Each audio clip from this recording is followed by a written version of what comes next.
Ju and Majid Jami in the studio. Julie, let's look at other appointments. Let's look at the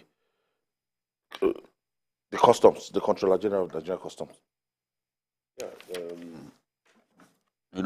this new controller is much more grounded in administration than many of his predecessors because he has been in the headquarters for so long. He's been in the Command and Staff College of the Customs in Gwagwalada for some time. Was once area controller at Murtala Mohammed International Airport. Within a short time, he seized $8 million that somebody was trying to launder.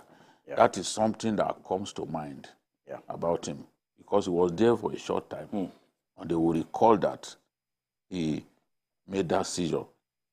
But he also laid the foundation for the Customs PR department because he's the best custom PRO that they've ever had, and he stayed long on that seat, more than anyone. And because of his training in Brussels, he is also very familiar with international best practices. He has a lot on his plate. The welfare of customs officers is a challenge at this time. And the reason is not so much assent had been given to the welfare of customs officers. And a lot of the customs men did not particularly like the era of Hamid Ali. Because Hamid Ali So it was an aberration. was militarized their operations.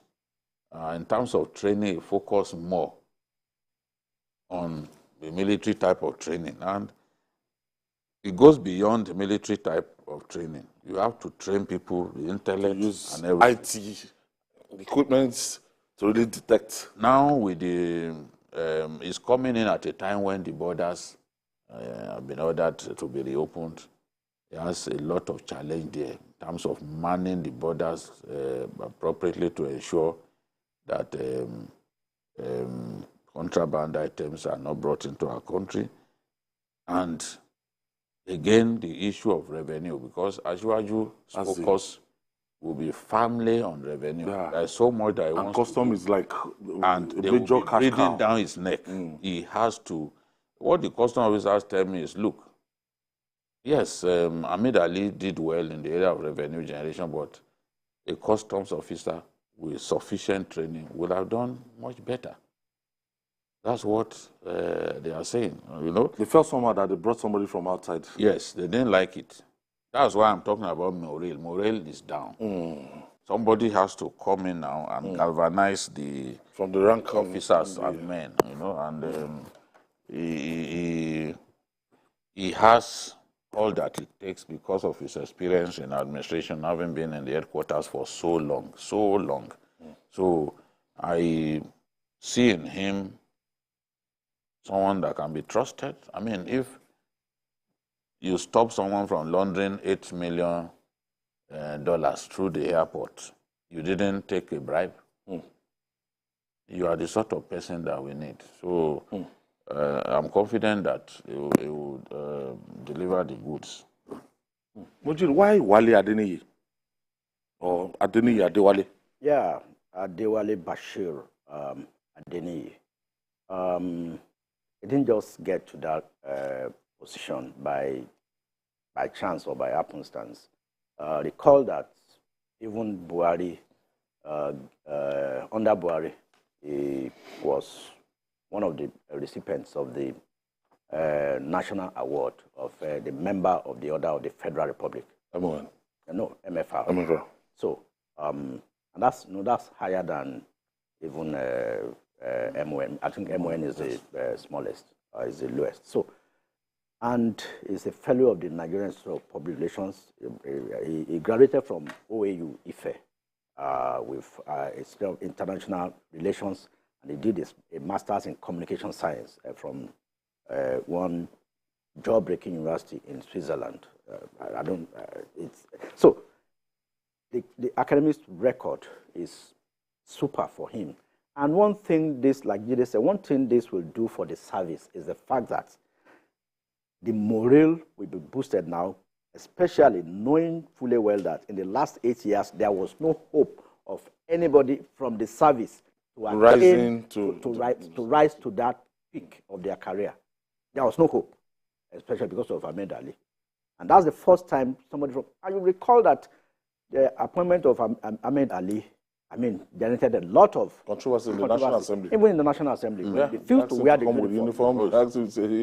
It's like... I was even emotional moved by my man from Kogi. Okay. You said, we must order the Controller General of Customs. Which of your men? To come here in his uniform. You know, you call it the Controller General of Customs. The S was silent.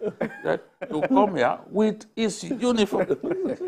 So I don't think he ever wore the uniform, but he didn't have to wear it. But coming back to Adewale Bashir, he needs to be aware of the fact that this is a huge task.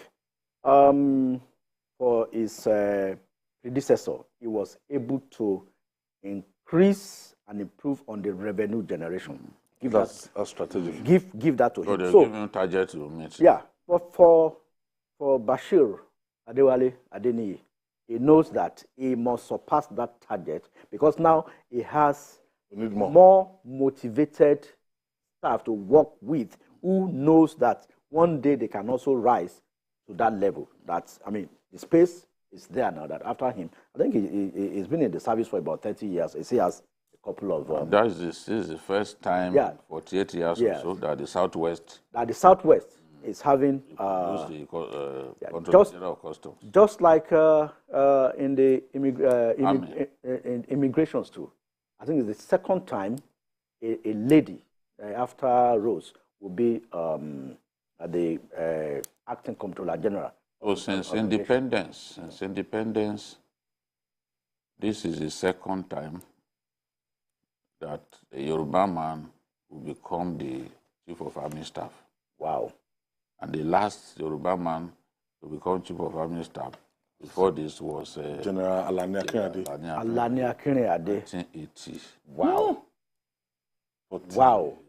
That's 43 years ago. 3 years ago. 80.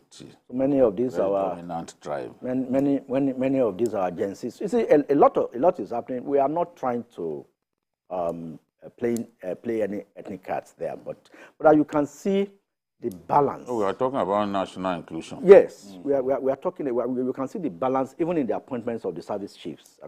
Some people thought West too. Some people thought Ogala is our own Babatunde is related to our Babatunde Ogala son, but it's, and they didn't do investigation. They just started. I saw people saying, "Hey, you see, there is the southeast. Is the southeast no more part of Nigeria?" And people now said, "Haba, Ogala is double head from Enugu. Bikono. So I think there's some balance. But in achieving a balance, I think getting results is also very key for those who have been given this mantle of leadership in the various organizations, especially in the customs. We need to plug so many holes and bring in more revenue. Finally, on this custom matter, Ahmed Ali made a case for them. He said people handling billions, that most of his officers, they don't pay them well. That if you are processing billions in terms of... He confronted IGR for the country. Confronted Adeosun at that time, that look, and they see billions passing through their table every day. You are paying them what amounted to peanuts. Peanuts. What Adeosun was saying was, let them meet their target first. Because it's the finance ministry that supervises the custom. So Adeosun said, you must first meet your target before you ask for anything. I think the issue of salary and all that, revenue, mobilization, fiscal commission, should be able to look at this whole thing. Even judges, if you know the salaries of judges, you will not be surprised that we have judges who are corrupt because the salary is an incentive for corruption. a judge to be corrupt. So we've got to look at all that, especially at this time when.